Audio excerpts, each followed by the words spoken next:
In this video, I'll show you how you can fix Epic Games offline status connection error. First step is you want to come here and search for Task Manager, go to Details and sort by the name, press anywhere and press E, and make sure you close down Epic Games. After that, click here and make sure it's also closed down, so right click on it and close it.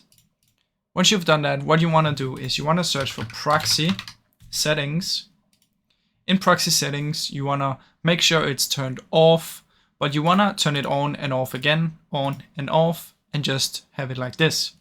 Once you've done this, try and see if it works now. If it still doesn't work, come here and search for Run. Type in percentage, local app data percentage. In here you want to look for Epic Games Launcher, open it, delete your saved folder, and then just close it down and then try and see if it works after that. If that still doesn't work, come here and search for Network Reset, open it, reset now, and your PC will restart, and that might also help fix the issue. Now, I really hope this video helped you. If it did, please leave a like and subscribe, as it helps me out a ton. Thank you so much for watching.